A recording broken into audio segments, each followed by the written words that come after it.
स्वागत है आपका हमारे चैनल में रिव्यू पर। आज हम आपको सनी पाजी की नई आई मूवी इक्का के बारे में बात करेंगे। तो चलिए शुरू करते हैं हमारी आज की वीडियो।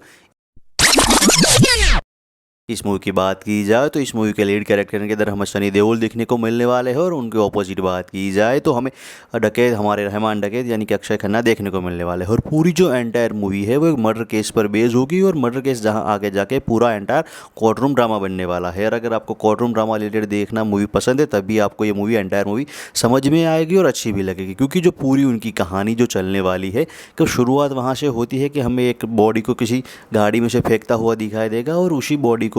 पुलिस जब इन्वेस्टिगेशन करेगी तब अक्षय खन्ना का नाम आएगा, उनकी गाड़ी का नाम आएगा और उन्हीं केस के सिलसिले में भाई सनी देओल जो होते हैं उनकी एक फर्म होती है और उन्हीं को हायर किया जाता है। लेकिन शुरुआत में उन अक्षय खन्ना और सनी देओल के बीच में कुछ ऐसी केमिस्ट्री रही होती है कि जिसकी वजह से वो एक दूसरे को पसंद नहीं करते होते। लेकिन फिर भी सनी देओल के पास केस आएगा, वो मना कर देंगे, लेकिन उनके साथ कुछ ऐसी घटनाएं होगी जो जिसके लिए आपको मूवी देखनी पड़ेगी और वो उनका केस ले लेंगे। और उसके केस लेने के बाद भी जब कहानी चलेगी तो आपको काफ़ी ज़्यादा एक अच्छा ही एक एक्सपीरियंस मिलने वाला है, क्योंकि सनी पाजी के जो वकील के अंदर और इसके अंदर एक चीज़ है कि वो उनको अभी चीखते चिल्लाते आप कम ही देखेंगे, क्योंकि वो पूरे कोर्ट रूम ड्रामा के अंदर हो जिस तरह से इन लोगों ने भी दिखाया आपको एक टाइम पर एक वो निर्दोषी लगेगा कि भाई शुरुआत में एक चीज़ प्रोपोगेट की गई है कि भाई अक्षय खन्ना ही मर्डर है, उन्होंने ही भी इस व्यक्ति या फिर इस जो लड़की होती है उसका मर्डर किया होता है। लेकिन जब कहानी आगे बढ़ती है तो एक टाइम पर लगता है अक्षय खन्ना ने शायद मर्डर नहीं भी किया होगा, क्योंकि जिस तरह से वो सबूत मिल रहे हैं, जो जिस तरह से कहानी आगे बढ़ रही है। लेकिन कुछ कुछ बीच में ऐसा सीन भी दिखाएगा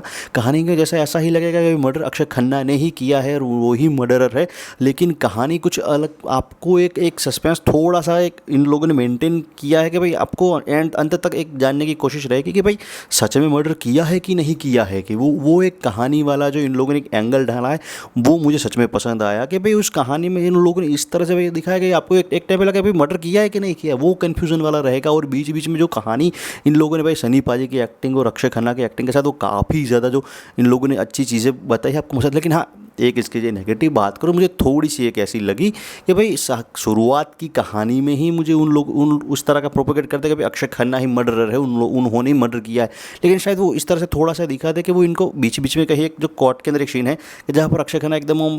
भोली भाली एक्टिंग करता है उस तरह का। लेकिन वो एक वो कहते हैं कि वो कोर्ट के अंदर एक चीज़ बताते कि साहब मैंने ऐसा नहीं किया साहब। लेकिन वो भाई अरे सीएम के बेटे इतने पढ़े लिखे बंदा है, लेकिन वो साहब नहीं कहेगा, वो सर ही कहेगा। जब वो कोर्ट के अंदर बोलेगा तो तहजीब के साथ बोलेगा, वो साहब नहीं बोले। मुझे एक चीज़ थोड़ी सी कम पसंद आई कि भाई शुरुआत में ही जो अक्षय खन्ना का कैरेक्टर या फिर उनका जो एक कैरेक्टर दिखाया गया है वो अभी भी मान लो कि वो रहमान डकैत के कैरेक्टर के अंदर फंसे है, वो एक खड़ूस वाला नेचर है। लेकिन जब आप कहानी दिखा रहे हो, उनको मर्डर वाली सीक्वेंस में दिखा रहे हो, तो आपको कहीं बीच जगह पर वो थोड़ा सा सॉफ्ट भी दिखा रहे हैं। लेकिन जब शुरुआत में ही उनको सॉफ्ट दिखाकर धीरे धीरे वो एक जो उन लोगों ने सस्पेंस बनाया था और वो सस्पेंस काफ़ी ज़्यादा अच्छा रहता अगर उनको पहले से ही सॉफ्ट दिखा दिया और लास्ट में जो उन लोगों ने सीन डाला वो सीन होता तो आपको काफ़ी ज़्यादा मूवी बेहतर हो सकती थी मेरे हिसाब से। बाकी देखो, हर एक व्यक्ति जो डायरेक्टर है वो समझदार ही होते हैं और वो उनका एक विजन होता है और काफ़ी अच्छी एक मूवी तो है ही। एंटायर कहानी की बात करो, मुझे पूरी एंटायर कहानी अच्छी लगी, लेकिन अंत में जग के जब उसका एक राज खुलेगा कि भाई किस तरह से उस लड़की का मर्डर हुआ और किसने मर्डर किया होगा, वो जब आप कहानी देखेंगे तब आपको पता चल जाएगा कि जब बाकी काफ़ी अच्छी एक स्टोरी है। लेकिन कुछ जगह पर इसका थोड़ी स्लो कहीं जगह पर मूवी लगेगी। बाकी 2 घंटे की 20 मिनट की मूवी आपको पूरी तरह से एंटरटेनमेंट करने वाली और अच्छी मूवी में से कंसीडर कर सकते हैं आप। वन टाइम शो के हिसाब से काफ़ी अच्छी मूवी है। और इस तरह से मूवीज़ और सीरीज़ की जानकारी जानने के लिए हमारे चैनल को लाइक और सब्सक्राइब कर दीजिए। Till then bye.